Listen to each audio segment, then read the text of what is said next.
Okay, here we got a 2021 Coolster 125cc kids quad. These Chinese quads, they're mostly all the same. If you got a 90cc, a 110, a 125, even the 150cc, the bigger ones.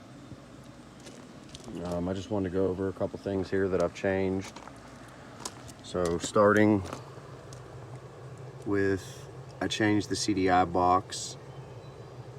Personally, I like these ones. I've had success with them on my TBR7, so I decided to put one on here. And again, it works how it should. Fires right up. Trying to get in here. So the stock ignition coil attaches to this bracket, and it had like little pressed rivets holding the coil to the bracket.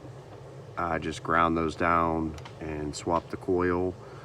This is actually the coil from a TBR7. I just did this temporarily until I swap it for a Nibby coil, since I've had really good success with the Nibby coils. In order to do that, you just have to add a new connector for the ground, and then a new connector for the power to the coil. And then coming down to the spark plug here, I use an NGK spark plug boot.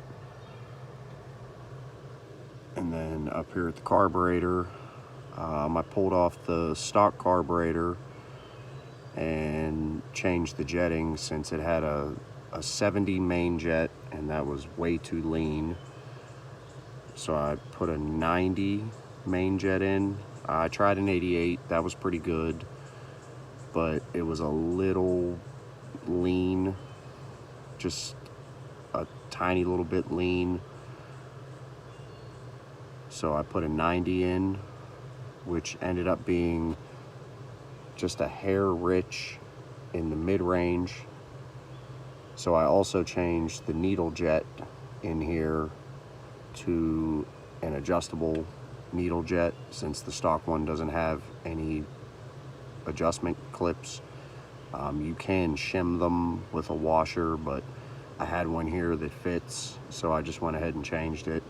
And instead of being in the middle position, it's one notch up, essentially to drop the needle jet just a tiny little bit lower, which gave me the perfect air to fuel ratio for everything from low, mid to the high end, since bringing it down just leaned it a tiny little bit in the mid-range, and that worked perfect. I also do not use the cheap air filters that you get. This is actually a K&N filter. I think it was a whole $4 more than the cheap Chinese filters, since hers, the band clamp stayed attached, this part of the rubber stayed attached, and the filter was just hanging down here. It's split right here, since they're just made really cheap. So basically I took a PZ22 and a PZ20 carburetor and just kind of mixed them together and took the best of both of them. So that's what I've done, and now it runs really good compared to how it did.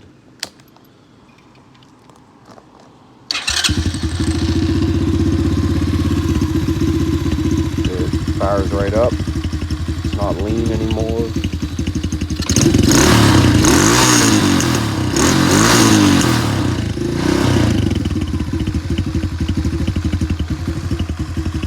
There's no more hesitation.